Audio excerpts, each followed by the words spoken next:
bebas melakukan apa saja.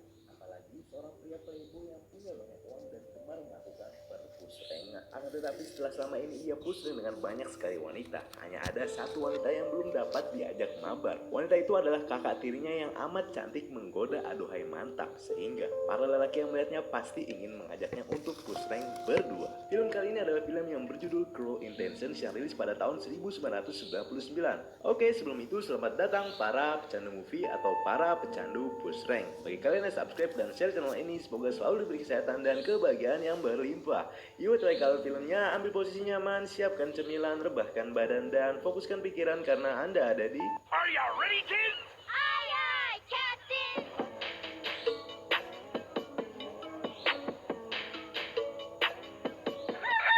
Di awal film diperlihatkan seorang pemuda bernama Sebastian yang baru saja berkonsultasi dengan seorang psikolog. Ia menceritakan kehidupannya selama ini ia gunakan untuk pusreng dengan para gadis. Think about was sex. There's no way to go through life. That was the old me. I'm cured now. You're gonna do just fine. I hope so. This her? That's my Marcy. Melihat tingkah Sebastian membuat psikolog itu risih dan segera mengakhiri pertemuannya itu. Namun, tiba-tiba saja teleponnya berdering.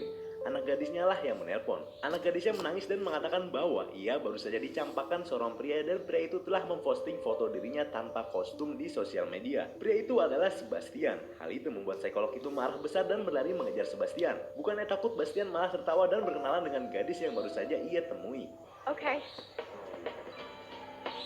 Setelah itu ia datang untuk menemui saudara tirinya yang cantik bernama Catherine Mertwill. Catherine merupakan wanita cantik dan sangat pintar. Ia menjadi panutan di sekolahnya. Hal itu membuat Catwell mengajak putrinya bernama Cecil untuk bertemu dengan Catherine. Nice to see you again, Mrs. Caldwell. Thanks. My father took me on a trip to Australia. Well, I think we'll be going now. Thank you so much for your help. It was nice meeting you. Mwah. Ciao. Semua orang mengira bahwa Catherine adalah wanita baik, namun ternyata semua itu hanyalah sebuah topeng semata. Catherine merupakan gadis yang memiliki hati jahat. Bahkan ia juga sama seperti Sebastian. Ia gemar pusreng bareng laki-laki. Pada saat itu, Catherine yang sakit hati karena baru saja ditinggalkan oleh kekasihnya. Kekasihnya meninggalkan karena lebih tertarik pada gadis lugu bernama Cecil. Hal itu membuat Catherine dendam kepada Cecil. Ia meminta bantuan Sebastian untuk merusak reputasi Cecil, si gadis lugu itu.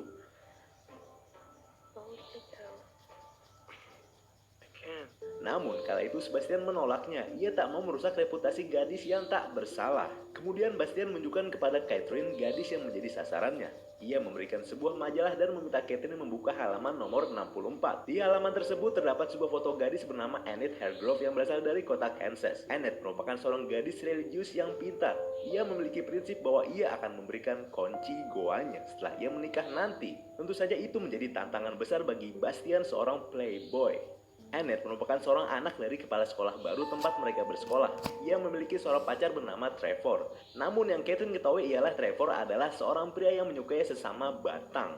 Kala itu rumah Annette akan dijual dan hal itu membuatnya tinggal sementara di rumah bibinya Sebastian. Hal itu membuat Bastian memiliki kesempatan untuk mendekatinya. Merusak reputasi anak kepala sekolah merupakan suatu keberhasilan terbesar baginya. Itulah tujuan awal Sebastian. Catherine pun tak yakin akan keberhasilan Sebastian bisa pusreng bareng Annette. Hal itu membuat Bastian kesal dan pada akhirnya mengajak Catherine untuk melakukan taruhan. Awalnya Catherine menolak dan Sebastian pergi meninggalkannya. Namun tak lama Catherine berubah pikiran dan menerima taruhan itu. Then that hot little car of yours is mine. Ever since our parents got married.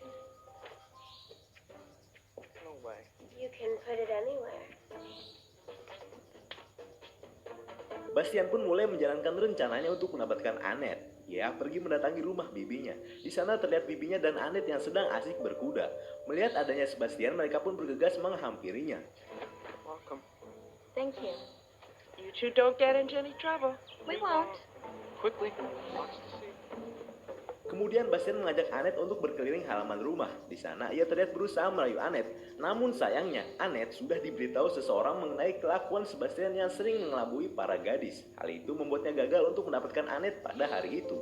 Di sisi lain, Catherine yang berusaha membalas dendam. Ia datang menemui Cecil. Saat itu, Cecil yang sedang les musik bersama dengan guru yang bernama Ronald. Catherine menyadari bahwa Cecil jatuh hati pada Ronald. Hal itu membuatnya memanfaatkan situasi itu untuk menghancurkan Cecil.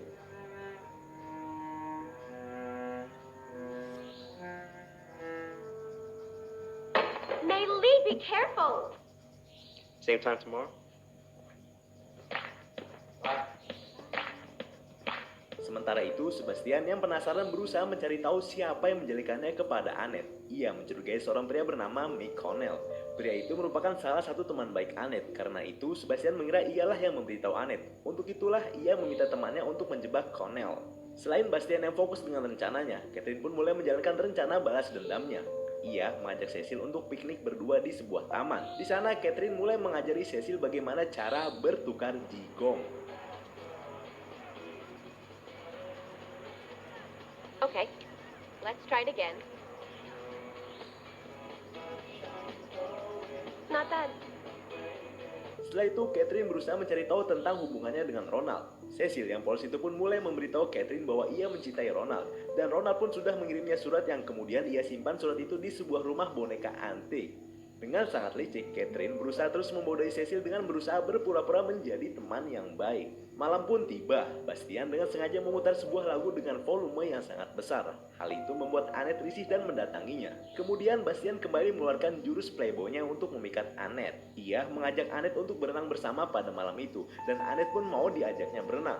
Ketika sedang renang, Sebastian yang mulai mengungkapkan perasaannya dan mulai merayu Annette. Hal itu membuat Annette risih dan akhirnya beranjak pergi dari kolam renang. Setelah itu ia pergi untuk memergoki temannya Annette.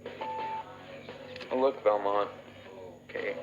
Menjebaknya dan memfotonya adalah sebuah bahan untuk Sebastian mengancamnya. Ia memintanya menuruti semua permintaannya. Sebastian meminta Connell untuk mencari tahu siapa yang sudah menjelekannya ke Annette. Dan dengan sangat terpaksa Connell pun mengiyakannya. Di keesokan harinya, teman dekat Annette itu pun berusaha mencari tahu siapa yang sudah menjelekan Bastian kepada Annette. Dan Annette pun memberitahunya. Said Mrs. Caldwell.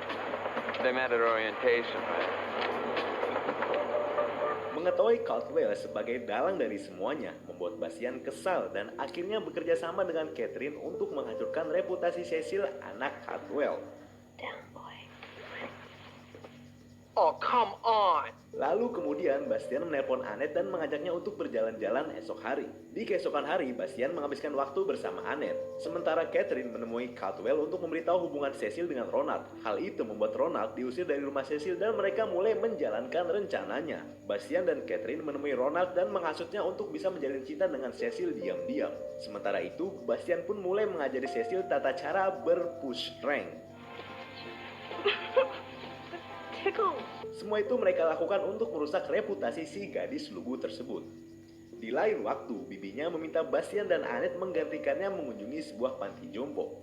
Dan mereka pun menuruti hal itu. Setibanya di sana, mereka terlihat menghabiskan waktu bersama para lansia.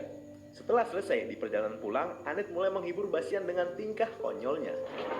Cut it out. Please stop. Hal itu membuat Bastian tertawa dan merasakan cinta untuk pertama kalinya. Cie.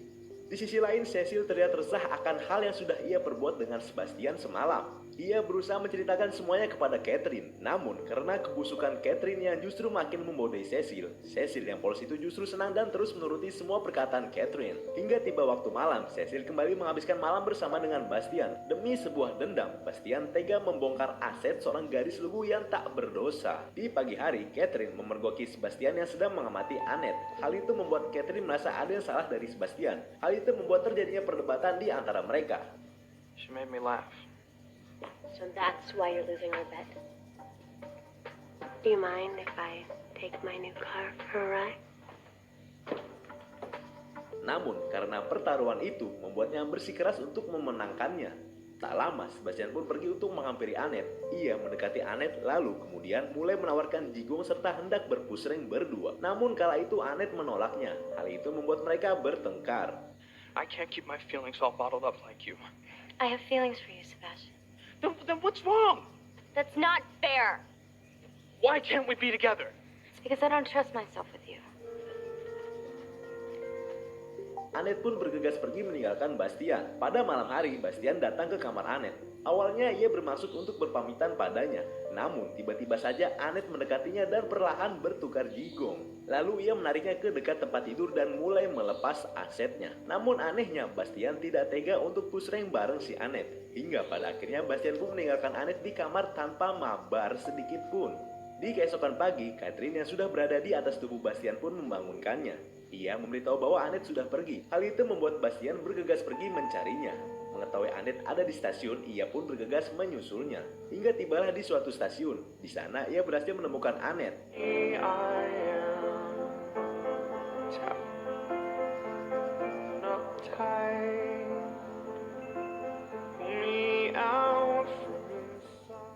Kemudian Bastian membawanya ke rumahnya. Di kamar itulah semuanya terjadi. Dan disitulah Annette harus merelakan goanya yang ia jaga lalu dibobol oleh seorang playboy.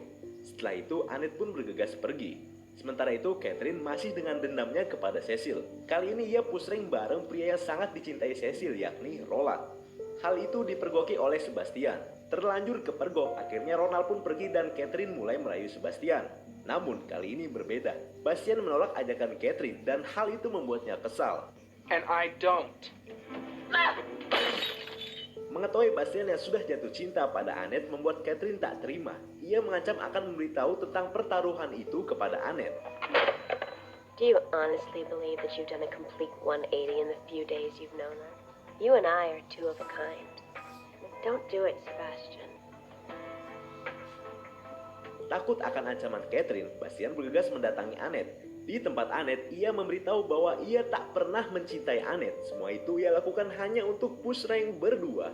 I thought I was in love with you, but it was just a lie. Why are you doing this? The fact of the matter is, there is someone I love. You mean nothing to me. You're such a coward. Look at yourself. You're shaking. Get out! Don't touch me. Just leave. Annette pun sangat kecewa dan memintanya untuk pergi. Setelah itu ia datang ke kamar Catherine dan menceritakan semuanya. Tapi jahatnya Catherine yang justru terlihat bahagia atas kebodohan Bastian. You gave up on the first person you ever loved. And now you've completely blown it with her. You're just a toy, Sebastian. Cheers.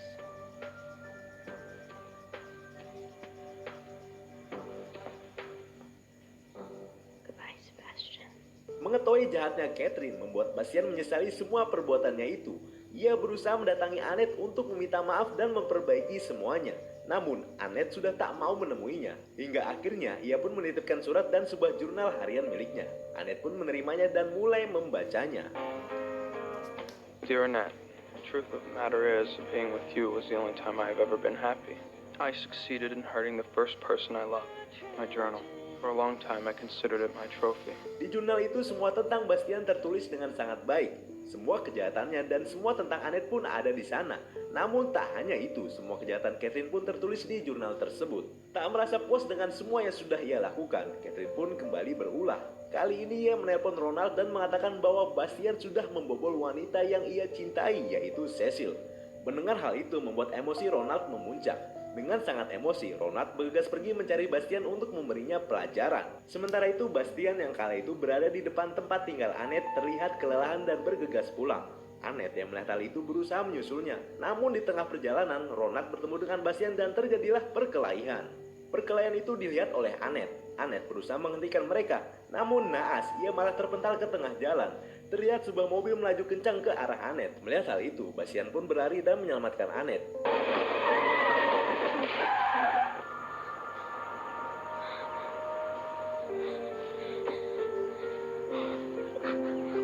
I love you, Annette.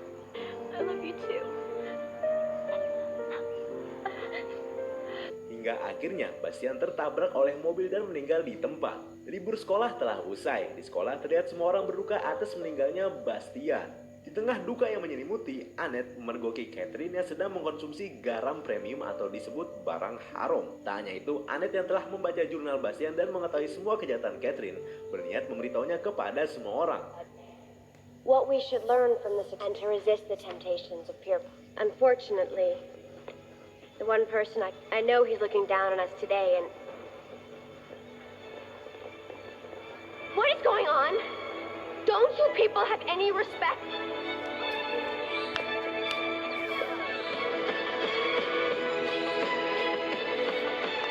Hal tersebut dilakukan dengan cara mengcopy jurnal harian Bastian lalu dibantu oleh Cecil. Jurnal itu pun disebarluaskan ke seluruh siswa. Seketika Catherine yang dikenal sebagai gadis cantik yang menjadi panutan di sekolah harus merasakan malu karena semua kejahatannya.